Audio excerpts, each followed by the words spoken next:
Hello there, ladies and gentlemen, and welcome to the demonstration. We're going to be talking about creative uses of Analog Efex Pro 2.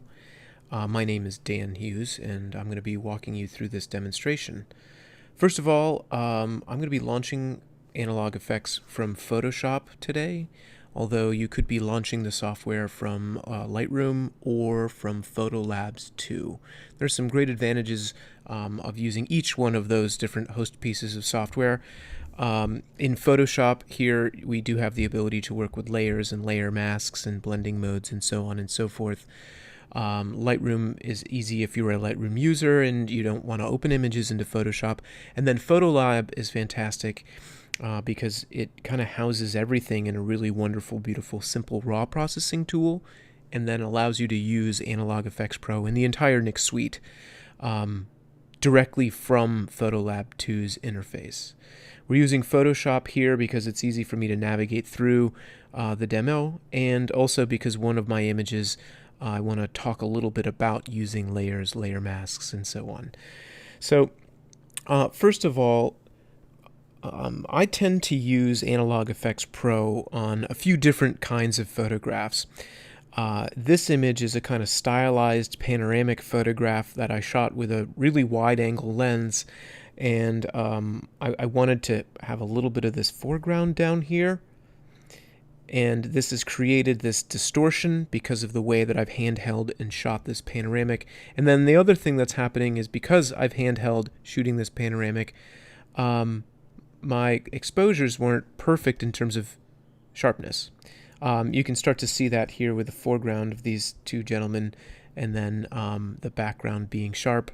And I think in one of the exposures I even had a little bit of a camera shake because my exposure, my shutter speed was a little bit too slow, and I moved the camera in the exposure. Now, the beauty of analog is that we're going to be utilizing some of these maladies or problems that you can run into in photography as stylistic aesthetic choices. So oftentimes I find myself, when I make mistakes and I want to use the photograph for something, I'll use Analog Efex Pro to kind of massage the image in one direction or another to get a pretty stylized image, at least in this case, and then also to, if you will, save nice frames that have maybe technical problems. Now I'm going to open up Analog Efex Pro here from the NIC Selective tool. So let's get started. I want to talk to you about the interface in Analog Efex Pro before we get into some of the different uses that I find myself using Analog Efex Pro for.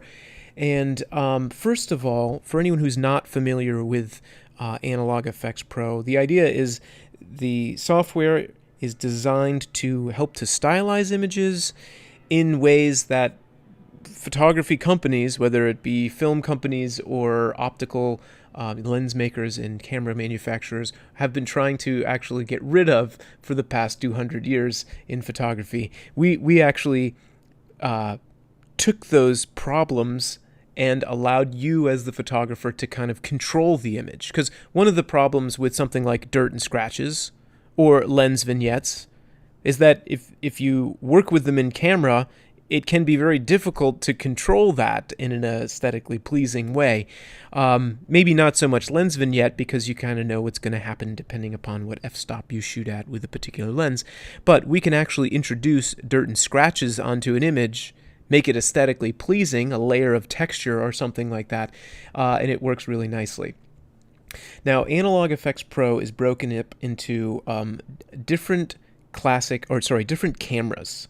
Now, the classic camera, if you follow me into the upper left corner, actually utilizes a certain set of kind of filters. So I've clicked on Classic Camera 1. This is a preset, basically. And if you follow me to the right side of the interface, we've got basic adjustments, dirt and scratches, lens vignette, film type, and all of these different all of these different kind of presets or set within the classic camera settings are going to be utilizing that filter set. If you click into the classic camera on this little arrow in the upper left corner, you can access 11 different tool combinations. So these, basically it's 10 different cameras and then a set of tools called NVogue, which was just recently built into the very most recent version of the Nik collection by DxO. And each one of these tool combinations will yield you a completely different effect. So if I click on Color Cast, and then we click onto one of the presets here, watch what happens to the tools palette on the right side. We'll go from that filter stack, if you will, over here, to a different filter stack, where this color cast number 3 preset is going to be using basic adjustments, light leaks, film types. So we're going to talk about how to create our own sort of filter stack on the left side, but the first thing that I do want to do is use one of these tool combinations. I am drawn towards the NVogue. This is actually a collection of kind of presets or tool combinations that I created back in December and have been integrated into Analog Efex Pro. So I'm super excited to have these built into the software for a couple reasons. First of all, it's just kind of awesome to have my work integrated into the software. And then also, these are filter combinations that I'm using really often. So you might find them to be really wonderful or maybe not. And what you can do is actually create your own. So let's talk about how to do that. I'm going to click on Autochrome. This is the second preset in NVogue. Let's kind of massage this set of filters and adjustments, and then let's save our own preset really quickly so that we can get a good idea how to do that. And then also, I find myself saving my own kind of custom presets and then using them over and over again. In fact, I have 2 images that are relatively similar of these kind of grandiose architectural photos with a kind of, actually both of them have water in the foreground, a little reflection pool. And I want to have the exact same set of adjustments for the most part, so I have a consistent look and feel across the board. So in the basic adjustments section here, I'm going to go ahead and just check this off, turn it off. I'm going to turn off each of these different tools, and I'm going to do that in this case so that I can kind of walk you through what each one is doing. So as I turn off each of those checkboxes to the left of the label of the filter, that's going to basically disable that filter, and then I can turn each one on and I can see exactly what that tool is doing. So in this case, on the basic adjustments, we've got a detail extraction slider that's really pumped up, really bringing out a lot of texture. I'm going to dial that back a little bit to make this a little bit more subtle, because I love what the Autochrome preset was doing, but I want it to be a little softer feel, not super harsh, especially because this image already had a good amount of texture in the foreground and in the clouds themselves. I'm going to brighten the image back up a little bit. I'm just going to double click on the contrast slider. That's going to go ahead and reset the contrast tool. And then one last thing while we're in basic adjustments, some of these filters have control points and some of them don't. So the basic adjustments tool has control points and basically allows us to control these different attributes. So I place my control point on the object that I want to control, in this case in the reflection here, and it has detail extraction, brightness, contrast, and saturation. In this case, I'm just going to go ahead and brighten up that reflection just a little bit, just kind of opening up those shadows a touch. I'm going to reduce the contrast a little bit as well. And then let's see what happens if we increase saturation. That's kind of nice. Bringing that up just a little bit draws the attention towards that reflection a little bit more. If we didn't want that control point in there, you could just click on the point. It's already active, meaning I can see and control the different sliders. We could just hit the delete key on our keyboard to get rid of it. Now I actually wanted that control point, so I'm going to hit Command Z on my keyboard. That's going to walk us back one step, and it's going to redo adding that control point for us. So that's back in there. From basic adjustments, let's turn on Bokeh, or Bokeh, depending upon how you pronounce it. And this filter is basically going to add a blur effect to the image. We also are introducing these on-image controls. So I'm going to increase the blur strength, and then basically we're going to just take a look at how this on-image control works, right? In the middle of the on-image control, we have none of that blur occurring.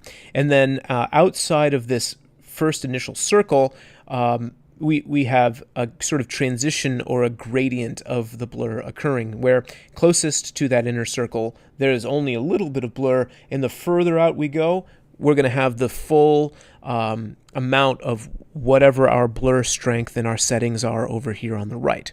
So I'm not going to leave blur strength at 100%, but just so that we can kind of get a good idea of what's happening as we slide these around, the blur strength is relatively obvious as to what that's doing. It's the overall strength, the amount of blur that we're adding in with the filter. The boost highlights allows us to control the brightness of the highlights. It's trying to emulate what might happen if you actually somehow could create this blurring effect optically. And then the other thing that we have here is an aperture control. So you can change kind of the feel of the aperture. If we actually had specular highlights in this image, you'd get a really good idea you'd actually get a representation of the shape of the aperture. In fact, you're starting to see that in a few of these places here. So on the image, if you watch as I change through these different shapes, right here, a little bit down here, and then you can start to see that shape right here as well. If I toggle through those, you can actually see the change in that shape. Pretty neat tool, to be honest. It's really powerful as well, and kind of emulates what might happen if you could either create your own apertures, or if you had a five blade aperture, or a 6 blade, or so on and so forth. And then you can vary the shape, and then you can rotate the aperture as well. Basically, it's just a separate control of exactly what the blur is doing. I like what's happening here because we're blurring out the people that were over here on the left, but I think it's too strong. So let's kind of control the on-image control. So I'm going to click on some of these controls and just drag them out so that we can kind of affect the shape and we can affect the rotation of the blur. And I want to decrease the amount of blur that's happening here, probably quite a bit on this image, because I just want the edges to have a little bit of blur, and that's going to draw the viewer's attention towards the center of the image. Even with just a little subtle blur going on, we should get a nice effect. So basically my corners are blurred, and we have this nice gradient towards the middle. See, this is what I'm saying. Optically, these Tamron, Sigma, Canon, Nikon, Zeiss, all of these companies have spent thousands, millions, and millions and millions of dollars to try to get rid of these vignettes and these blurred edges. And here we're able to kind of add that back in and control it. So my take on that is to, in camera, while I'm capturing, control kind of the cleanest, best image I possibly can, and then affect the image however I see fit when I bring it into something like Analog Efex Pro.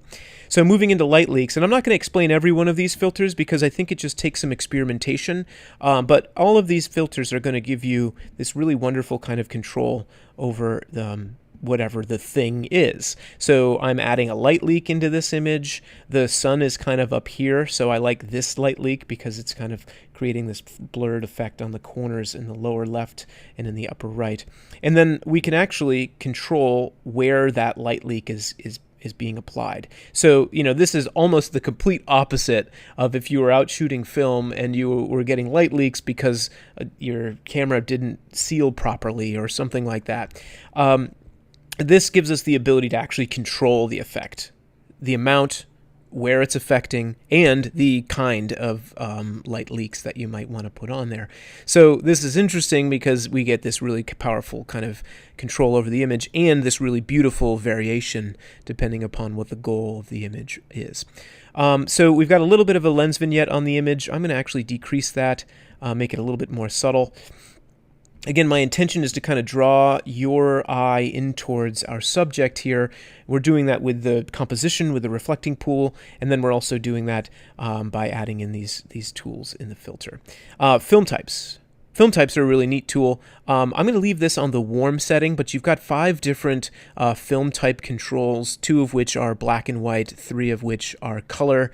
I tend to use the subtle effect more than cool and warm, but in this case I enjoy the effect of the warm on this image, and then I just I'm going to fade out the shadows a little bit more. And basically what this slider does is you can either retain the deep dark shadow detail by keeping the film type neutral to faded slider over towards neutral, or I can kind of fade those shadows and kind of mute them a little bit, reducing contrast basically. And specifically in the shadows, in the very darkest tones. And then you can add grain. You can have as much or as little grain as you might want, because here we're emulating a film type. I'm going to have, actually I'm going to reduce all of the grain by setting the grain per pixel over at 500. It just makes it so none of the grain is really visible. And then I'm going to turn my frames on. And I actually really like this frame on this photograph, but the frames tool is full of a bunch of different frames. Film strip, let's click on that. This is going to emulate the edge effects of a roll of film or different kinds of film, one or several of which are actually emulations of like a Type 55 or a Polaroid film edge, somehow in color. And then you can change the scale. So you can encroach further into the image or less, not so far into the photo, depending upon what your intention is. I'm going to go back to the white, and I'm going to click into, how about the round edge one instead of the original that we had? And we're just going to increase the scale so we've got a little bit of this effect. So once I get what I want out of this frame, I'm just going to save this as a custom preset. Actually, let's take a quick look at the before and after. I might take a control point in the basic adjustments and actually add or increase the brightness in the building itself, so dodge that a little bit. I'm holding the compare button. You're seeing the original image. Here's the enhanced image. I like this muted effect on this photograph. It kind of makes the image feel a little bit more eerie, and I think it matches the aesthetic of the evening as well. So I'm going to place a control point on the building. I'm going to just bring the brightness up of the building just a touch. Again, with the goal of kind of attracting your attention a little more towards the building. Maybe increase saturation and a little structure, or sorry, contrast in this case. One last compare with the before and after. There's the original, there's the enhanced. I like what we're getting. Let's save this as a custom preset. So if you follow my cursor down to the right side of our filter stack, I'm going to click the save button, and I'm just going to name this, how about State Capitol? The name doesn't really matter in this case. I'm probably actually going to end up deleting this because this is pretty similar to the Autochrome preset that's built in. But I'm going to click the OK button here. That's going to save into my custom settings. So where we were before, we were within the cameras section on the left side. If you scroll down, we have custom presets rather. And now this one is going to be down a little bit. Actually, it should be in alphabetical order, or possibly down at the very bottom. Oh, State Capitol. I see. I thought I named it Capitol. Here it's State Capitol, so it's right there. And all of these are just custom presets that I've created. Now, one last thing, or a few things to mention about the interface here while we're in the software right now. There's an imported section, so if you were to like download presets and then import them into your software, they are going to show up in the imported section. The way that you would import a recipe or a preset is to click the plus button that's to the right of the imported label there in the left side of the interface. There's a history state browser. So this actually records every single thing we've done to our image since we've opened it into Analog Efex Pro. And then there's instant help as well. And the instant help basically allows you, as you scroll over something, it gives you an indication as to what where your cursor is and what you're in. So this is a nice way to kind of learn the interface as well. Okay, I love our effect. I'm happy. We're going to go ahead and click the OK button in the lower right corner because I spent a good amount of time talking about this first image. So we go back over into Photoshop, and what's happening in Photoshop is that our original background is still there, and then our filters have been applied to a duplicated set of pixels. So our original image is there, and we can always get back to it if we wanted to or needed to. Now, I have a very similar image, and I don't even know how I've done this. The way that I've shot both of these images were the same. I guess I'm drawn to this sort of aesthetic. And also, a lot of buildings, these grandiose buildings, seem to have reflecting pools. And so I've just lined this up in a somewhat symmetrical way. This is also a handheld composite image. I've just reduced the pixel dimension so that it's much smaller. So if you're wondering or if you're curious about how this image was made, basically I've just shot, I think this was with a 85mm lens. I shot a frame, moved the camera, shot a frame, moved the camera, shot a frame, and tried to keep the sensor basically in the exact same spot if possible. And actually this is a more successful representation of this panoramic technique, and it's much easier to shoot this way with a longer lens than what I tried to do with this wide-angle lens. I'm going to get this really weird distortion, and you can probably see that in the curvature of the building. We could fix that. I didn't purposefully for aesthetic purposes. I just thought it worked. Now, getting into workflow here in Photoshop, this image has been processed using Color Efex Pro. I find myself using multiple Nik plugins most times. Sometimes I'll use maybe just Viveza or just Analog or only Silver Efex Pro, but if it's a photograph that I'm going to do something with, I'm going to maybe end up printing it, or it's going to be published somewhere, I do tend to use numerous plugins from the Nik collection on a single image. So this is probably a little bit closer to what my actual workflow is. I've got another image that I'll show you later. So let's open up Analog Efex Pro. This is practically the same picture. Let's see what happens when we go into those custom presets that we just created and just use that same preset that we created for the previous image. So state capital. And the thing is if it's not perfect, we just have to go in and hone the adjustments, right? So the vignette is a little bit strong on this image now, and what else? So let's go right into the vignette because I know that I want to reduce that. I want less of it because I kind of like the flare that's occurring. Oops, I'm going to bring that actually to 0. And then maybe go into the film type, and let's mute this or fade it a little bit less. So we've got a nice sort of dark shadow tone. There we go. And then we'll just go into the light leaks, and we're going to move the on-image control to position the light leak in a slightly different way. Let's see what would happen if we just have the light leak on the left. And so in this case, if I want my images to kind of look the same, I'm going to kind of use the same light leaks and probably even the same dirt and scratches and so on. If I wanted two images to kind of hang on the wall next to each other aesthetically, it would just match a little bit better if I'm going to have this really strong overall massage or change in the pixels, right? Especially if I'm going to be presenting these images kind of together or in a series or something like that. I kind of, and of course I'm generalizing when I'm saying this, but I think aesthetically that these images will actually go really nicely next to each other. So I'm happy with our effect. We've used a preset, we've gone and massaged the image, and let's just take a look at what these photos look like next to each other in Photoshop. So I'll drag this image out. And we have a pretty similar effect. If we minimize this, shrink this down, I've lost my other image.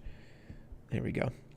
So they have a pretty similar effect, and I think that those would probably end up looking nice in a series together.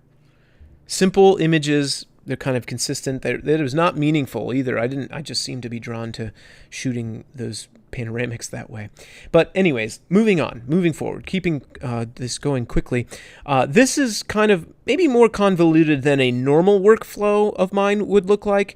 But if we look at the layers palette here on this image, this is a really nice, simple photo. This is a photograph by Ronald Watzlau. Wow, Ronald Watzlau, who is a RAW engineer, literally works on RAW files in photography. He's a great photographer as well and has loaned me this image for this demonstration. And this is sort of a classic use of this combination of filters. So this is the original image. It has... It draws me in. It's a simple photograph. It looks like it's on the side of a trail that Ronald was out walking on. And what we're going to do is just transform it into something a lot more dramatic using a combination of tools. So this is Color Efex Pro, Silver Efex Pro using a particular workflow. So this is Silver Efex Pro using the blue color filter to kind of darken down everything. And the idea here is when I made these adjustments, I'm paying attention to the background. knowing that I'm going to select out the fern here, and I'm going to end up creating this really bright representation of the same image. So here's what we've done. Dark representation, paying attention to the background, and then I used Analog Efex Pro to blur the whole image and kind of mute the whole photograph while still retaining nice textures. And then I actually turned all of those black and white layers off, went back into Silver Efex Pro. This time I'm paying attention to the fern itself, and I used something like a yellow filter and then some other massaging with structure and some control points. And then all I did was in Photoshop masked that stuff out. So this image, all it's doing is this layer of the image, all it's doing is it's converting this portion to black and white.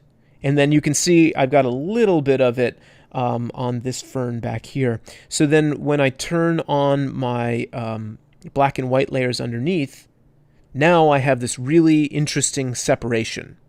So this is something that something like Ansel Adams or John Sexton might be doing in the darkroom, although they would be shooting film and processing it in a certain way that works for whatever capture they've made, and then they're going to be doing this in the wet darkroom. We're doing this in the digital darkroom, but with a similar mindset, similar idea and thought process. And then I actually added another layer of Analog Efex Pro where I've used one of the edges, the frames from Analog Efex Pro to kind of finish this image off. So I don't even need to open up Analog in that case to show you that. I just wanted to talk you through that kind of workflow. So on this image, this is a photo that was shot in the spring in northeastern New York, actually in a park called All Sable Point. And it was just a flooded road. Seemed interesting. And what I want to do is kind of distort this a little bit more. I think it's going to drive it home. So we're going to use one layer of Analog Efex Pro. This is the original capture. This is the original capture. And then here is the effect that we're going to create using Analog. So in this case, using Analog Efex Pro, we're going to create our own stack of filters. So far what we've done is we've used some of the cameras and the presets that are on the left side, but you can actually create your own set of filters yourself. So to do that, you move into the upper left corner, click into the cameras, and then you just click on Camera Kit. And I think that this is probably my favorite way of working, but the Camera Kit can be kind of time consuming because you have to play. You have to figure out what's going to work best with this image. I do know I want to use the basic adjustments, and I do know I want to use lens distortion as well. And the lens distortion tool is going to allow us to kind of create a barrel or a pincushion distortion. And I like that effect in this case with this water reflecting the trees. We're going to really kind of mess with reality. So the lens distortion tool, I'm going to go ahead and just bring it over towards pincushion. If I bring it really far, it really messes with that distortion. It looks like we've shot this image with a not corrected lens, a Holga or something, which purposefully, gives us this distortion. The chromatic shift, it allows you to basically, it creates a chromatic aberration. It shifts the in this case the red channel and the blue channel, and it gives us this kind of interesting color distortion, and it's going to be most apparent towards the edges, right? Really funky stuff. I'm not going to leave that on in this case because I don't think we need to distort it that much, but I'm going to reduce that actually down to 0. And then I'm just going to toggle the lens distortion tool on and off to make sure it's doing what we want it to do. Let's actually take that a little bit further. Looks good. So from there, we've got lens distortion. I'm going to turn on dust and scratches, or dirt and scratches. And then I actually want to add photo plate, and I'm going to get rid of the lens vignette and the film type tool. So these are the filters that are built into Analog Efex Pro, and you can turn them on by clicking, by scrolling over the filter, and then either clicking the plus button to add the filter effect or the minus button to get rid of it. So we're going to go to dirt and scratches. Now, I want to show you what happens on images two different kinds of images with dirt and scratches. In this case, what dirt and scratches is going to do is kind of add this extra layer, again, of kind of shifting reality or of distortion. This is a digital photograph shot with, as you can see, a D850. I've reduced the resolution for demonstration purposes, but the beauty of, and if you will, the problem I have sometimes with a digital photograph is that they're practically perfect, right? And in this case, I want to kind of scratch it up. I want to add something to it to give the effect of, this has been printed and then rescanned, or basically just to add an extra layer of something. And the thing about the dirt and scratches tool on this image is that this photograph it's almost entirely in focus from the foreground to the background, and it's almost entirely high frequency. There's textures everywhere. And so by adding the dirt and scratches, it's not really noticeable what it's doing. Although if you turn it on and turn it off, you can definitely see something. What we're going to get out of this is this kind of weird shift in textures. And of course, you can control that based upon which of those textures you're actually adding in. So if we go to eroded, and I click on the one with the lines, you're going to see these lines kind of jut through. It's just relatively subtle. Or if I click on something that looks like it's a little bit more organic looking, you're going to get little splotches of tones. And this doesn't work on every single photograph, but it does work, at least in this photograph, for this purpose, adding this extra little layer of shifting the texture and the aesthetic of the image. Photoplate's going to do the same kind of thing. So Photoplate is going to add a texture over the top of the photograph, and we can control that using the drop-down menu. Let's go to Concrete. And this is actually muting my contrast quite a bit, which is why I'm adding in my levels and curves. So I'm going to go to Levels and Curves, turn that on, and I'm just going to go ahead and bump up the midtones a little bit, and then maybe reduce the quarter tones for those shadows. And also my highlights, let's go to Basic Adjustments for that one. Reduce brightness overall, increase detail extraction just a touch. And actually, let's see what would happen if we increase the saturation. Yeah, bump up that saturation a little bit. So we've kind of shifted reality, right? I've chosen all of these effects to not to correct the image and not to do a complete overhaul on the photograph like what we did with the two images of the buildings. In this case, I kind of just want to mess with the viewer a little bit. I want to draw them in by shifting reality and making them actually look at this photo in a different way than how they would look if it were just a straight digital image. So distort or bring down the highlights. Click the OK button. That's going to bring us back over into Photoshop. And it's just a different way of thinking about using Analog Efex Pro. We're developing our own grouping of filters. Now, I've just got one more image that I wanted to show. And in this case, it's this nice simple portrait, but it's kind of the opposite of the previous image, right? So here we've got skin tones, here we've got a little bit of texture, and actually this was my favorite portrait of the grouping of images that I shot of the subject here. I'm going to go into the camera kit as we're talking, and I know I want basic. I'm going to use the Bokeh. Let's add that, and light leaks and lens vignette. Lens vignette is on, so that's good to go. And frames. So this is a photograph that I kind of messed up when I shot it, but it was my favorite of the grouping. So I recognize that I actually front focused, and you can see there's the most texture here.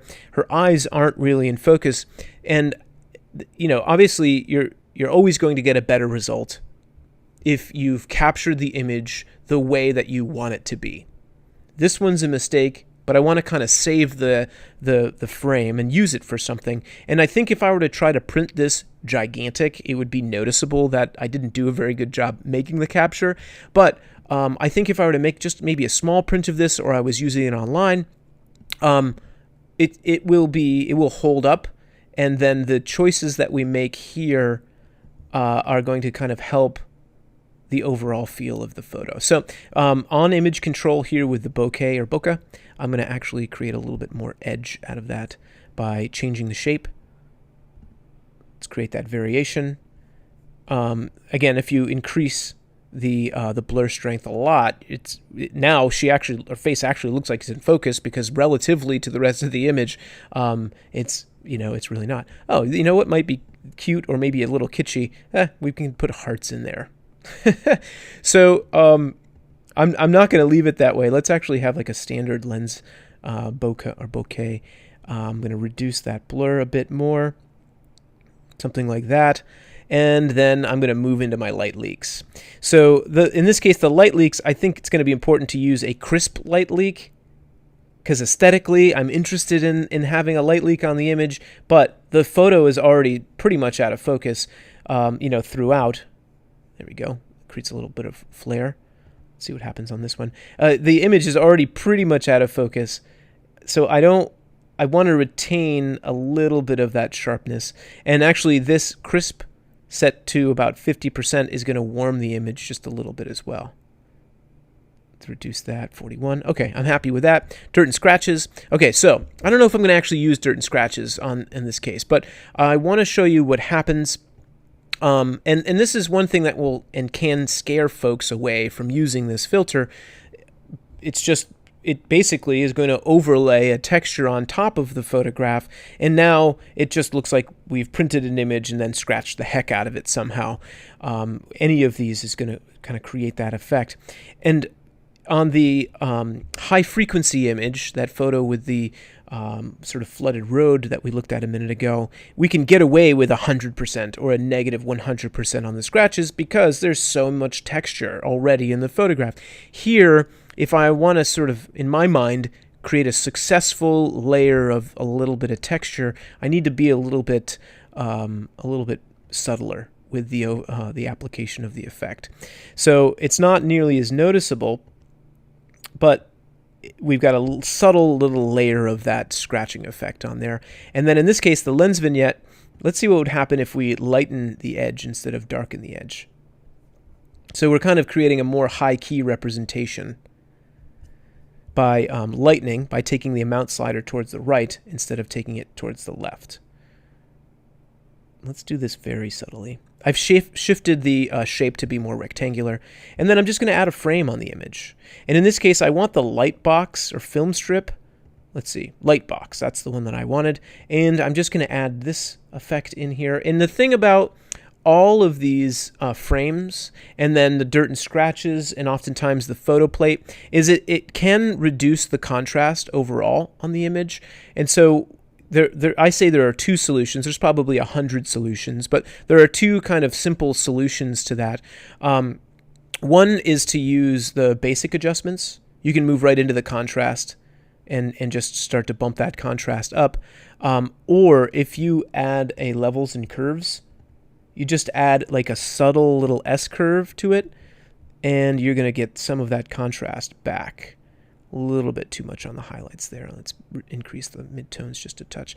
And now we have, this modified representation where the original digital image is a little bit flat, and you can kind of tell that I've front focused. And then with the adjusted version, because we're kind of throwing everything except the kitchen sink at it, to sort of distract the viewer from the technical problems that I've run into when capturing the image, now we have what I would say a successful looking photograph. Anyways, I hope you found this demonstration to be helpful, and maybe you've looked at Analog Efex Pro in a different way. I greatly appreciate you sticking around and watching our demonstration for Analog Efex Pro from the Nik Collection by DxO.